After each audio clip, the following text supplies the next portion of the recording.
और भी देखिए यहाँ पे कुछ छात्र हैं, मैं कहूँगा कि यहाँ पे बैठ जाइए अभिलाषा। ये देखिए ये पेपर लेकर बैठे हुए हैं और ये देख रहे हैं कि भैया क्या अलग लिखे हैं। जो उनका रैंक 3 आया है वही हम पढ़ने का कोशिश कर रहे हैं। तो पता तो चल रहा है कि वैसा कुछ खास इसमें है नहीं, बस वही इसको या तो लक कहिए या जो कहिए जिसके कारण उनका रैंक 3 आया। कुछ क्वेश्चन का आंसर भी नहीं लिखे हैं, तो ये पारदर्शिता का काफ़ी कमी है। और इस बार देखने में भी आया कि 10-15% हिंदी मीडियम का रिजल्ट हुआ है।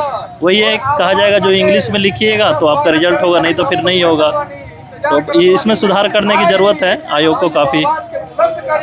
ये पेपर है, ये रैंक 3 का पेपर है, गौर से देखिएगा इस रैंक 3 के पेपर को, और हर लोगों को देखना चाहिए।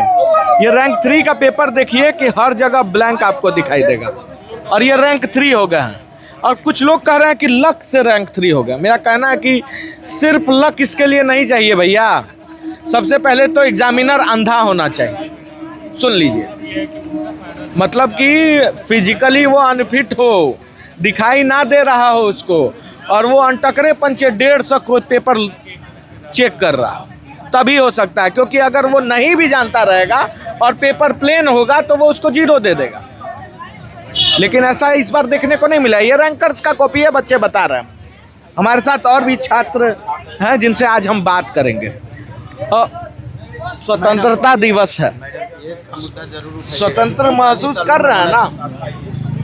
ये कैसी स्वतंत्रता, ये कैसा लोकतंत्र, जिस लोकतंत्र में इस देश के आला कमान दिल्ली के लाल किले से झंडा तो फहराते हैं, और इस बिहार के मुखिया सम्राट चौधरी जी पटना के गांधी मैदान से तिरंगा तो लहराते हैं, लेकिन उन्हें गर्दनी मैदान के वो छात्रों का दर्द नहीं समझ आता, जो छात्र सिर्फ एक बात की मांग कह रहे हैं कि साहब हमने आपको चुना है, और पेपर लीक का सवाल और पेपर लीक का जो जाल है पूरे देश भर में और पूरे बिहार में, उसको आप कब सुधारेंगे?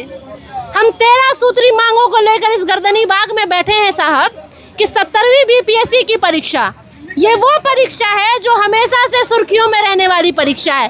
पिछले साल भी 90 दिनों तक छात्र इस गर्दनी बाग में बैठे, वो बेटियां भी बैठी जिन बेटियों के नाम पे आप वोट मांगते थे और कहते थे कि हम बेटी बचाओ बेटी पढ़ाओ का नारा देते हैं और हम बेटियों को पढ़ाने के लिए हर बात करेंगे।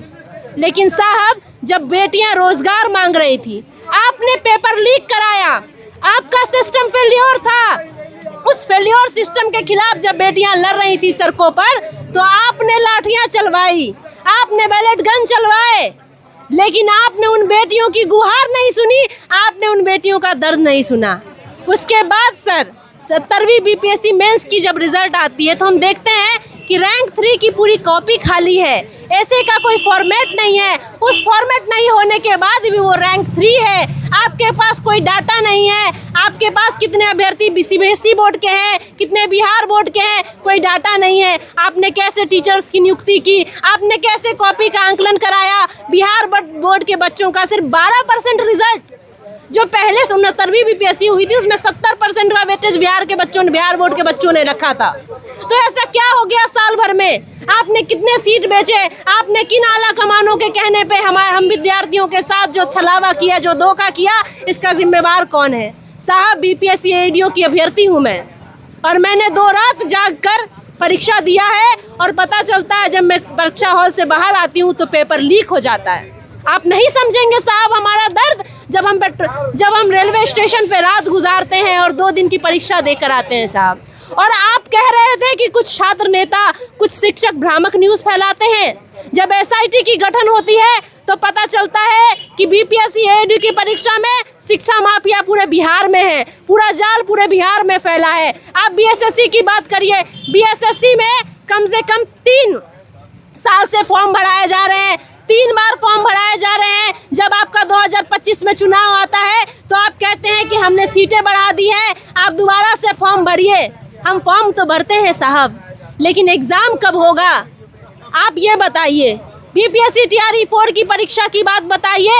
आप पंचायत चुनाव की घोषणा कर अगर लोकसभा का चुनाव लड़वाने का काम करेंगे, यही बात आप TRE-4 में क्यों करवा रहे हैं?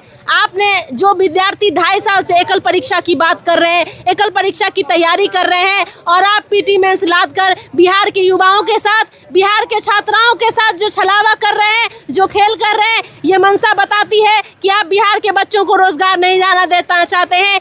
आप बताइए कि आपके बिहार में कैसी शिक्षा व्यवस्था है? आप बताइए कि आपके कितने विधायक होंगे, आपके कितने मंत्री होंगे, आपके कितने बच्चे होंगे जो बिहार के यूनिवर्सिटीज में पढ़ते होंगे, बिहार के स्कूलों में पढ़ते होंगे। इसीलिए इस बिहार की व्यवस्था खराब है, इस देश का एजुकेशन सिस्टम खराब है। आपके बच्चे विदेशों में पढ़ते हैं, आपके बच्चे ऑक्सफोर्ड यूनिवर्सिटीज में पढ़ते हैं, इसलिए आपको जरूरत नहीं हुई बिहार और देश की व्यवस्था को सुधारने के लिए।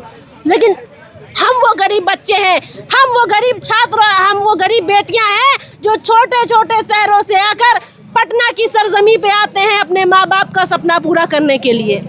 आप नहीं समझेंगे दुख जब उस रात को मेरी माँ का फोन आता और मेरी माँ कहती है कि तुम्हारी नौकरी कब लगेगी, तुम्हारा ADO का रिजल्ट कब आएगा। हमारे माता पिता साहब उतने पढ़े लिखे नहीं होते हैं कि उन्हें बहुत बातें समझ में आए कि पेपर लीक क्या होता है, पेपर में धांधली क्या होता है, लेकिन हमें समझाना मुश्किल हो जाता है कि हम पढ़ते तो हैं, मेरी कलम में ताकत है, लेकिन ये सिस्टम फेल्योर है, ये गवर्नमेंट फेल्योर है। मुझे नौकरी दिलाने को, मुझे रोजगार देने को मेरे में कमी नहीं है।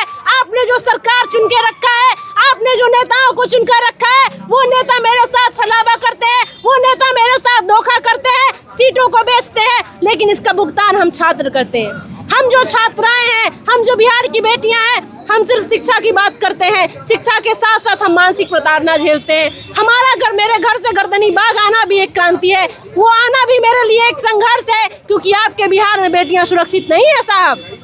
हम पटना कॉलेज के स्टूडेंट हैं। आज से कुछ महीने पहले आपने सुना होगा कि कैब से, ऑटो से एक लड़की को खींच लिया जाता है। तो दिन दहाड़े भी यहाँ लड़कियाँ सुरक्षित नहीं हैं।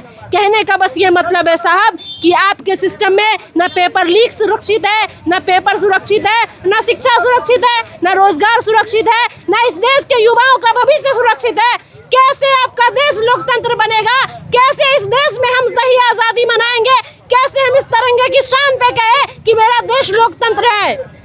हमने अंबेडकर वाला देश देखा था, हमने गांधी वाला वो देश देखा था जिसमें बाबा शांति से कहकर अपने देश को आजाद करा गए, लेकिन हम युवा सड़कों पर भी उतरते हैं, मार खाते हैं, बैलेट गन झेलते हैं, AK-47 भी झेलते हैं, लेकिन हम अपने बिहार को वो जाल से नहीं बचा पाए, वो पेपर लीक से नहीं आजाद करवा पाए। तो हमें भगत सिंह बनना होगा, हमें भगत सिंह बनकर वो क्रांति बिहार की धरती से शुरू करनी होगी जिसमें ऐसे आला कमान जो बिहार के शिक्षा व्यवस्था को, बिहार के युवाओं को बेचते हैं, बिहार के युवाओं के साथ छलावा करते हैं, उस सिस्टम को बदलने के लिए हमें भगत सिंह बनना होगा। और इस संविधान की कसम खानी होगी आज स्वतंत्रता दिवस पे कि अगर हम इस सिस्टम को आज नहीं रोकेंगे, अब नहीं रोकेंगे, तो ये देश तानाशाह हो जाएगा, इस देश में लोकतंत्र खत्म हो जाएगा, बोले जाने पे हम मार खाएंगे। और लोकतंत्र को खत्म करने की शुरुआत BPSC आयोग ने कर दिया है। वो कहता है कि अगर तुम हमारे खिलाफ कहोगे, तुम हमारे खिलाफ बोलोगे, तो हम तुम्हें डिबर कर देंगे, यानी हम तुम्हें 3 साल के लिए अयोग्य कर सकते हैं, हम तो आपको 5 साल के लिए अयोग्य कर सकते हैं। साहब, आपने नहीं पढ़ा होगा क्योंकि आपको अपनी डिग्रियों का नहीं पता है।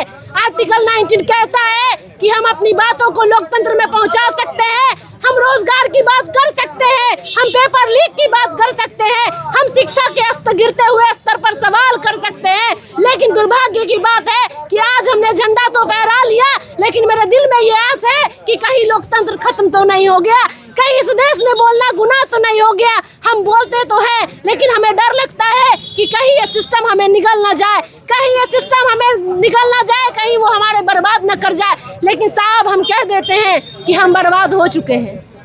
हमने 5 साल अपने पढ़ाई लिखाई में दिया और पूरी जीवन हम पढ़ाई लिखाई करते हैं, लेकिन प्रतियोगी परीक्षा में हमने 5 से 6 साल बिताए और मैंने अपना जीवन बर्बाद कर लिया। लेकिन इस 5 सालों में मुझे सिर्फ पेपर लीक मिला, सिर्फ बेरोजगारी मिली और सिर्फ सरकार से लड़ने के लिए लाठियां मिली सड़कों पर, बैलेट गन मिला सड़कों पर, लेकिन रोजगार नहीं मिला। पेपर लीक के खिलाफ जो करप्शन है उसके खिलाफ हमें लड़ाई मिली, हमने लड़ाई लड़ी, लेकिन हम उस लड़ाई को जीत नहीं पा रहे क्योंकि आपके सिस्टम में फेल्योर है। तो आप इस सिस्टम को बदलिए, नहीं तो अंजाम बुरा होगा।